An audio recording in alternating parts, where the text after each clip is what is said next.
अमरीकी सफीर Donald Bloom की सदर मुमलिकत आसिफ अली जरदारी से मुलाकात। सदर जरदारी ने कहा पाकिस्तान और अमरीका के दरमियान तिजारती ताल्लुकात बढ़ाने की जरूरत है।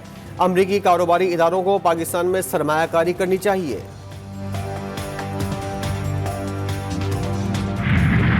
तर्जुमान दफ्तर खारजा का बयान, कहा अफगानिस्तान में कुछ अनासिर कलअदम TTP की सरपरस्ती कर रहे हैं। अफगान सरजमीन तवील अरसे से पाकिस्तान के खिलाफ इस्तेमाल हो रही है। पाकिस्तान अफगानिस्तान के लोगों का बहुत एहतराम करता है।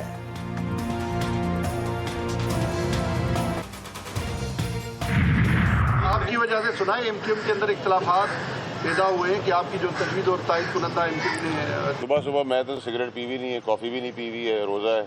आप बड़ी एनर्जी से आ रहा, आप हमेशा कोई ना कोई ऐसी खबर लेके आते हैं जिसमें सुबह ही ख़राब हो जाए। अब मैं तो जहाँ जाता हूँ वहाँ ये सब चीज़ें होती हैं। सिगरेट पीना कॉफी। सेनेट की नशिस्त पर उम्मीदवार फैसल वावडा से MQM के तायद और तजवीज़ कुनिंदा से मुतल्लिक सवाल पर जवाब।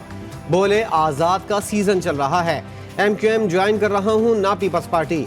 IMF के मामले पर सियासत करने वाले पाकिस्तानियों की तकदीर से खेल रहे हैं।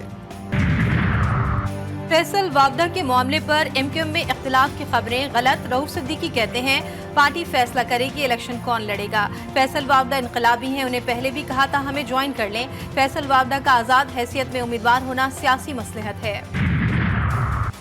सुप्रीम कोर्ट ने बलूचिस्तान के हल्का PB-50 कला अब्दुल्ला में दोबारा इंतखाबात का हुक्म दे दिया। इलेक्शन कमीशन का सिर्फ 6 पोलिंग स्टेशन पर दोबारा वोटिंग का हुक्म कल करार। इलेक्शन कमीशन को आइन और कानून के मुताबिक शफाफ पोलिंग यकीनी बनाने की हिदायत।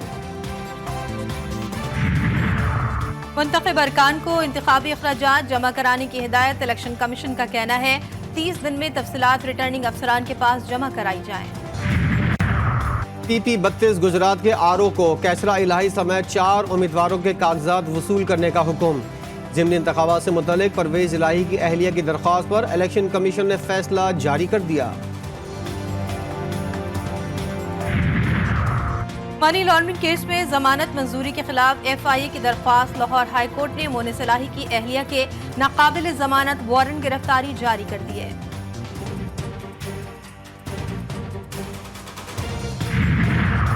शौकत यूसुफजई को 15 करोड़ रुपए हर्जाना अदा करने का हुक्म। पेशावर की अदालत ने ANP के सरबराह असफन यार वली खान के हक में फैसला सुना दिया। शौकत यूसुफजई तलबी के बावजूद पेश नहीं हुए, अदम पेशी पर यकतरफा कार्रवाई की गई। शौकत यूसुफजई ने असफन यार वली पर $25 मिलियन में पख्तूनों का सौदा करने का इल्जाम लगाया था।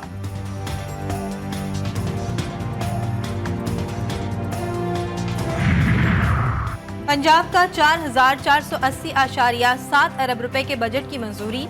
माली साल के लिए तरक्याती बजट में 655 अरब रुपए मख्तस।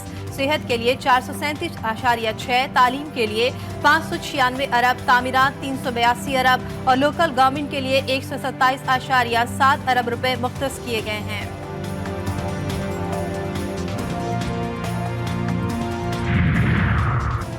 शरह सूद 22% पर बरकरार। स्टेट बैंक ने मॉनेटरी पॉलिसी का ऐलान कर दिया। स्टॉक मार्केट में कारोबार का मुस्बत इख्तिताम। 100 इंडेक्स में 74 पॉइंट्स का इजाफा। 64,890 पर कारोबार का इख्तिताम। PIA की मुमकिना निजकारी के खिलाफ दरख्वास्त पर वफाकी हुकूमत, सिविल एविएशन, PIA, वजारत निजकारी कमीशन और दीगर को नोटिस जारी। सिंध हाई कोर्ट ने 3 अप्रैल को जवाब तलब कर लिया।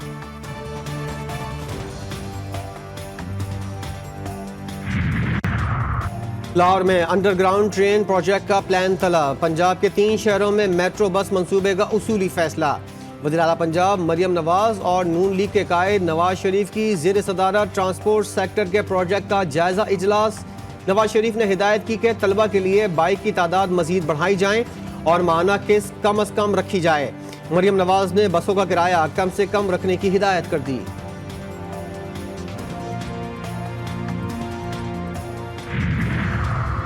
कराची में ट्रांसपोर्ट का निजाम बेहतर बनाने का ऐलान। अगले साल मजीद 500 बसें पीपल्स बस सर्विसेज के बेड़े में शामिल होंगी।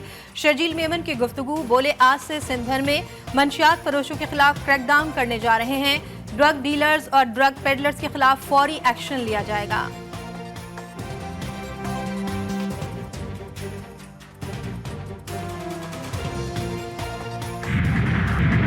और गजा में इसराइली दरिंदगी जारी, शोहदा की तादाद 31,700 से बढ़ गई।